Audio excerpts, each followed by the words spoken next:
Israa'iil waxay awoodi weysay inay difaacdo gantaalada Iiraan kadib markii ay daaleen difaacyadeedii.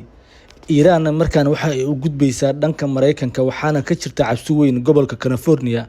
Waxaana cabsi weyn ka jirta California oo laga cabsanayo caawa in lagu soo weeraro diyaarado daroon ah oo Iiraan leedahay. Dowladda Mareykanka iyo shacabka oo dhan ayaa cabsi iyo qaylo afka furtay. Haddaba waxaan kula wadaagayaa arrinta keentay in Iiraan ay u tallaabdo dowladda Mareykanka halkaasna ay weerar ka geysato. Haddaba maxay tahay sheekadan la yaab kale? Inta aanan ku bilaabin marka hore aan bilaabo nidaamyada difaaca Israa'iil oo jooga axgab awoodi la'ana in ay gantaalada qabtaan. Nidaamka difaaca qubadda birta ah ee Iron Dome wuxuu wajahayaa dhibaato weyn. Sidoo kale nidaamyada digniinta hore ee Israa'iil ayaa la sheegay inay yeesheen cilad sida ay sheegayaan warbaahinta Israa'iil kadib weeraro wadajir ah oo Iiraan iyo Xisbullah ku qaadeen dhulka Falastiin ee la haysto. Waxay ahayd habeen kale oo Israa'iil ay wajahday ama ay ku dhibaatootay gantaalada Xisbullah iyo kuwa Iiraan. Ilaalada kacaanka ah ee Revolutionary Guard Iiraan ayaa shalay sheegay inay rideen 50 gantaal kuwaas oo bartilmaameedsan 50 goobood oo ku yaala dhulka la haysto. Waxaana ka mid ahaa dekedda Eilat, xarumo tamareed oo ku yaala Haifa iyo sidoo kale xarunta sirdoonka militariga Israa'iil iyo xarunta Unit 800 iyo xarunta Unit 8200. Cutubkan ayaa lagu tilmaamay mid ka mid ah kuwa ugu khatarta badan ee lagu eedeeyo inuu mas'uul ka yahay falal badan oo lagu sheegay in lagu xasuuqay Gaza iyo sidoo kale howlgallo dilo qorsheysan ah. Dhanka kale Xisbullah ayaa shalay ku dhawaaqday howlgal ay ugu magac dartay Al-Asif Al-Ma'kuul waxaana xisbigu uu bayaan ku sheegay inay garaaceen dhulka la haysto ee waqooyiga Israa'iil kuna garaaceen in ka badan 200 oo gantaal. Ilaa iyo haatan tiro badan oo kamid ah gantaaladaasi ayaa la qabtay, balse qaar kamid ah ayaa u gudbay dhinaca dhulka la haysto ee Israa'iil. Gantaaladaasi waxay awood u yeesheen in si awood ah ay ku dhaafaan nidaamyada difaaca Iron Dome, David Sling iyo sidoo kale nidaamka Arrow, waxayna ku dhaceen gudaha dhulka la haysto, taas oo keentay khasaare baaxad leh, dhaawacyo iyo dhimasho soo kala gaaray shacabka Israa'iil iyo sidoo kale ciidamada. Shalay waxaa la sheegay in 29 Israa'iiliyiin ah lagu dilay gudaha Israa'iil, balse dhaawacyo kale oo tiro badan ay ka dhasheen isriix-riix iyo isbuurasho. Sidoo kale waxaana jira dhaawacyo kale oo qaarkood ay ka dhasheen isriix-riix iyo isbuurasho cabsi mar ay u cararayeen goobaha gabaadka. Wasaaradda caafimaadka Israa'iil ayaa sheegtay in dadkaasi ay kaliya isku dhaceen ama ay isku naxeen. Wasaaradda caafimaadka Israa'iil ayaa sheegtay in dadkaasi ay kaliya isbuurteen ayagoo ka cararaya gantaalada. Sidaa darteed dhaawacyada ka dhashay waxay ahaayeen kuwo fudud sida warbaahinta Israa'iil ay u sheegtay. Laakiin xalay iyadoo weerarada Iiraan iyo kuwa Lubnaan ay socdaan, warbixino aad u muhiim ah ayaa ka soo baxday wargeyska Israa'iil ee Haaretz, kaas oo sheegay in farqi weyn uu ka jiro nidaamyada digniinta hore ee loogu talagalay ka hortagga gantaalada iyo digniinta dadka. Warbixintu waxa ay sheegtay inay jirto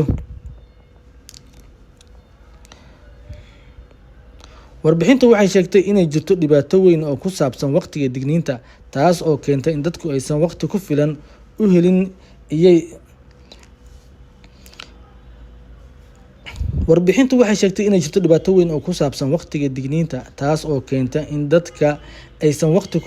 u helin inay galaan ama ay ku cararaan godadka ama ay difaacaan gantaalada. Arrintani waxay keeni kartaa dhibaato aad u weyn, balse warbixintu si cad uma sheegin waxa dhibaatooyinkaasi yihiin. Haddii nidaamka digniinta uu dib u dhacayo, waxaa la filan karaa in tirada dhimashada iyo dhaawacyada ay aad u badnaan karaan, laakiin arrintaasi si cad looma shaacin. Warbixintu waxay sidoo kale sheegtay in nidaamka difaaca Iron Dome uu la kulmayo dhibaato markii ay dhacaan weeraro gantaalaha oo badan, weliba xilli isku mar ay dhacaan, kuwaas oo ka imaanaya Xisbullah iyo Iiraan. Taas macnaheedu waa inaan si buuxda loo hubin nidaamyada difaaca hawada ee Israa'iil inay awoodaan inay muddo dheer iska caabiyaan weerarada sababo la xiriira yaraanta gantaalada difaaca iyo daciifnimada ka dhalata dagaalada dheer. Si hal gantaal loo joojiyo, mararka qaarkood waxaa loo baahan yahay in la rido ilaa iyo 3 gantaal. Sidaa darteed, marka tiro badan oo gantaalaha hal mar la soo tuuro, waxay si degdeg ah u dhameyn karaan kaydka gantaalada difaaca ee Israa'iil. Tirada gantaalada badan ee ka imaanaya Xisbullah iyo Iiraan waxay Israa'iil gelin karaan xaalad dagaal iyo tabar darro difaac.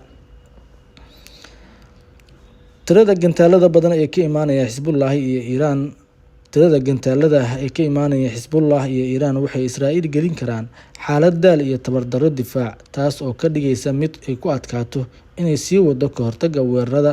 Arrintan waxaa sheegay wargeyska Yuhuudda ee Haaretz. Tani waxayna tusaysaa istiraatiijiyadda ay Iiraan iyo Xisbullah adeegsadeen tan iyo markii ay bilaabeen weerarada wadajirka ah, taas oo istiraatiijiyad buuxinta iyo daalinta.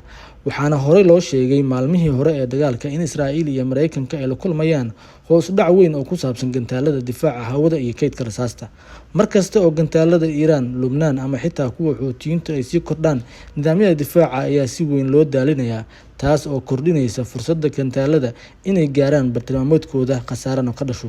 Haddii aan barbar dhigno khasaaraha haatan la shaaciyay iyo kuwii ka dhacay dagaalkii 12 maalmood, maadaama maalintii 13aad aan ku jirno, Israa'iil waxa ay sheegtay in dagaalkii 12 maalmood ay ku dhinteen 28 qof halka ay ku dhaawacmeen 2345 qof.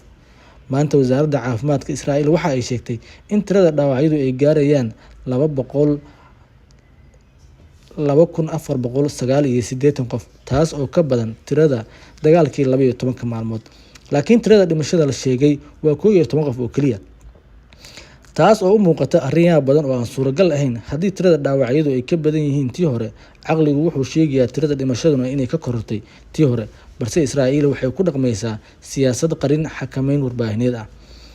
Sababta koowaad waa dagaalka maskaxda. Israa'iil mar walba oo sababta koowaad ee wax loo qarinayo waa dagaalka maskaxda, si Israa'iil mar walba loogu moodo ama loogu arko quwad aan la jebin karin, awood ku dagaalami karta meelo badan isla markaana cadowgeeda ku garaaci karta qaab niyad ahaan ka hor dagaalka. Sababta labaad waa hijrada dib u laabashada. Israa'iil waxay mar walba muwaadiniinteeda u sheegtaa in dhulkuna uu yahay dhulka ballanqaadka, inay yihiin dadka Ilaahay doortay. Waxay sidoo kale ku doodaan in halkaasi ay ka jirto ammaan, dimuqraadiyad iyo xasillooni, isla markaana ay ku difaacdo nidaamka Iron Dome. Hase yeeshee marka rayadaasi burburto sabab la xiriirta weerarada gantaalada Iiraan iyo Xisbullah, arrintaasi waxay keeni kartaa in dad badan ay ka qaxaan dhulka la haysto, taas oo loo yaqaano hijro dib u laabasho. Sababta saddexaad waa mustaqbalka siyaasadeed ee Netanyahu, kaas oo halis gelin kara haddii uusan ku guuleysan dagaalkan. Sababta afraad oo ah tan ugu dambeysa waa in markii Iiraan iyo Xisbullah ay weeraraan oo khasaaraha si cad loo shaaciyo ay dhiirigelin karto jabhado kale sida Gaza, Suuriya, Urdun, Masar iyo meelo kale oo rajo kale inay la dagaalamaan Israa'iil, maadaama ay dareemi karaan waqti daciifnimo. Waxaa jira Mareykanka laakiin arrin kale oo la yaab leh ayaa soo baxday. Waxaa ka jirta Mareykanka xaalad aad u adag, waxaana soo baxday warbixin aad u khatar badan oo ka hadlaysa weeraro Iiraan laga yaabo inay ka fuliso gudaha gobolka California ee dalka Mareykanka, iyadoo la adeegsanayo diyaarado aan duuliye lahayn oo ah drones. Weeraradan waxaa la sheegay inay noqon karaan kuwo la mid ah qaabkii 11 Sebtembar, halka ujeedada la sheegay inay tahay in loo gogol xaaro howlgal duulaan dhul ah oo ka dhan ah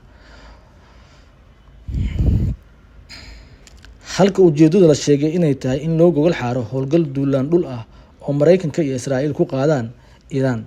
Maxaa dhab ahaantii soconaya? Waxaan rabaa Haldoor Media inaan kula wadaago xogaha saxda ah ee ku saabsan sheekadan. 24 saac ee la soo dhaafay, hal eray oo kaliya ayaa noqday midka ugu hadalhaynta badan gudaha dalka Mareykanka. Dadkuna meel kasta ayay ka hadalhayeen, warbaahinta, barnaamijyada broadcast-yada iyo baraha bulshada. Ereygaasuna waa false flag. False flag macnihiisu waa calan been ah ama howlgal lagu qarinayo cidda dhabta ah ee ka dambeysa. Tarjumaadda tooska ah waa calan been ah, laakiin macnaha dhabta ah wuxuu yahay in dowladda ama hay'ad ay sameynayso howlgal ama weerar, kadibna ay eedda dusha ka saarayso dal kale ama koox kale si ay uga baxsato mas'uuliyadda weerarkaasi. Tani waa waxa haatan la sheegayo inay soo socoto, lagana yaabo inay ka dhacaan gudaha Mareykanka. Waxaa la leeyahay false flag waa qorshe ay Israa'iil damacsan tahay si Mareykanka lagu qasbo duulaan dhul ah oo ballaaran oo Iiraan lagu qaado, sida kuwa Mareykanka uu ku qaaday Ciraaq iyo Afghanistan sanadihii 2001 iyo 2003. Faahfaahin kooban faahfaahinta kooban ayaa ah in 4 arrimood oo waaweyn ay dhaceen 12 saac ee lasoo dhaafay. Arrinta koowaad waa warbixin ka soo baxday xafiiska baarista federaalka Mareykanka waa FBI oo sheegaysa inay heleen xog sirdoon oo aad u khatar badan. Xogtaasi waxay tilmaamaysaa in Iran ay qorsheynayso inay fuliso weeraro argagixiso oo gudaha gobolka California ah, halkaas oo ay ku nool yihiin qiyaastii nus milyan qof oo asal ahaan ka soo jeeda Iran. Weeraradaasi waxaa la sheegay inay noqonayaan aargoosi ka dhan ah hoggaanka militari ee Mareykanka iyo Israa'iil ee haatan ka wadaan Iran. Warbixintaasi si weyn ayaa loo faafiyey waxaana lagu shaaciyay kanaalada Mareykanka, waxaana si ballaaran looga hadlay mareegaha wararka. Waxaa lagu sheegay in Iran ay qorsheynayso inay geliso daroonka iyadoo adeegsanaysa maraakiib aan diiwaan gashnayn oo kasoo geli kara badda dhinacyada galbeed iyo bari. Waxaa sidoo kale lagu sheegay in Iran ay horey u bilowday dhaqdhaqaaqyo ku saabsan qorshahan, isla markaana Mareykanku uu khatar ku jiro. Gudoomiyaha gobolka California ayaa sidoo kale ka hadlay arrintan, isagoo sheegay in khatartu ay dhab ahaantii tahay mid run ah, isla markaana ay bilaabeen inay raadraac ku sameeyaan drone-iska la sheegay. Wuxuu sidoo kale rajeeyay in madaxweynaha Mareykanka Donald Trump uu arrintaasi si degdeg ah usoo farageliyo. Arrinta labaad ayaa ah in shalay lasoo saaray war sheegaya in 4 diyaaradood oo drone ah laga xaday saldhig militari oo Mareykanka ku yaala oo la yiraahdo Fort Campbell bishii November ee lasoo dhaafay. Ciidanka Mareykanka ayaa hata baaritaan furay, waxayna ku dhawaaqeen abaalmarin dhan oo gaaraysa $5,000 ciddii keenta xog ku saabsan diyaaradahaasi ama dadka xaday. Haddii aad arrintaasi isku xirto, waxaad arkaysaa sida loo dhisayo sheeko. War sheegaya in Iran ay weerar ku qaadi doonto California iyo war kale oo sheegaya drones laga xaday saldhig militari. Dad badan ayaa durbaba isku xiraya labadaasi war. Arrinta saddexaad waxay dhacday markii Donald Trump la weydiiyay su'aal ku saabsan suurtagalnimada weerar ay Iran ka fuliso gudaha Mareykanka. Trump wuxuu sheegay ereyo aad u culus oo khatar ah. Wuxuu sheegay inuu og yahay inay jiraan unugyo sirdoon oo Iiraaniyiin ah oo jooga gudaha dalka Mareykanka. Wuxuu arrintaasi ku eedeeyay madaxweynihii hore ee Joe Biden, isaga oo sheegay in xuduudaha ay furnaayeen xilligii Biden. Taas ayaana sababtay in dad badan ay soo galaan Mareykanka. Markii la weydiiyay waxa uu yiri haddii unugyada sirdoon ay weerarada gudaha ka fulin karaan markii la weydiiyay su'aal ah in unugyadaasi ay weerar ka fuli karaan gudaha Mareykanka, Trump waxa uu sheegay inuusan sidaas u maleynayn, laakiin ay jiraan unugyo Iiraaniyiin ah oo gudaha Mareykanka jooga, isla markaana ay dowladdu la socoto si hoosena u ogtahay. Arrinta afaraad waxay ahayd barnaamij uu shalay sameeyay wariyaha Mareykanka ee Tucker Carlson, kaas oo ku marti qaaday khabiir militari. Waxay ka wada hadleen fikradda false flag. Waxay sheegeen in haddii la doonayo in la rido nidaam dowladeed, kaliya duqeyn cirka aysan ku filnayn, balse loo baahan yahay duulaan dhul ah si duulaanka dhulka ah loo sameeyo. Haddii maamulka Mareykanka iyo shacabka Mareykanka labaduba diyaar uma ahan duulaan dhul ah, laakiin Israa'iil waxay rabtaa duulaan dhul ah si gebi ahaanba ay u burburiso Iran oo ay u fuliso dana ah ay leedahay. Sidaa darteed, doodaasi ayaa shalay si weyn loo falaqeeyay. Tucker Carlsonna wuxuu si gaar ah u sheegay in haddii ay sameyso dowladda Mareykanka howlgal la mid ah Tucker Carlsonna wuxuu si gaar ah u sheegay in haddii la sameeyo howlgal la mid ah kii 11 Sebtembar oo ah weerar argagixiso oo weyn oo cabsi ku rida shacabka Mareykanka, ay taasi abuuri karto xaalad hysteria ah oo bulshada ku qasbaysa inay aqbalaan duulaan dhulka ah oo Iran lagu qaado.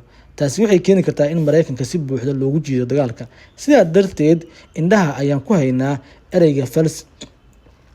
Sidaa darteed, dadka ku xiran Haldoor Media waxaan leeyahay indhaha ku haya ereyga false flag maalmaha soo socda, sababtoo ah waxaa la sheegayaa in Mareykanka si tartiib ah loogu jiidayo dagaalka dhulka ah oo Iran ka dhan ah, iyadoo la adeegsanayo Israa'iil oo ay maskax u degayso dowladda Mareykanka. Kadib waxaa la oran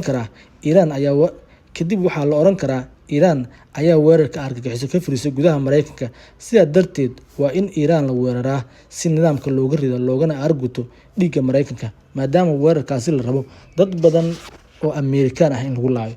Shacabka Soomaaliyeed ee ku sugan gobolka California, fadlan taxadar oo ilaaliya dabaqyada dhaadheer ee muhiimka ah oo ay qorsheynayso dowladdu inay weerarto si looga arguto Iran oo loo fuliyo qorshooyinka iyo damaca Israa'iil. fadlan isilaaliya badanaa xilliyada habeenkana guryihiina jooga waa mahadsantihiin shargareya saaxiibadiin la wadaag haddii aan ugu cusubtaan ugu soo bir waa mahadsantahay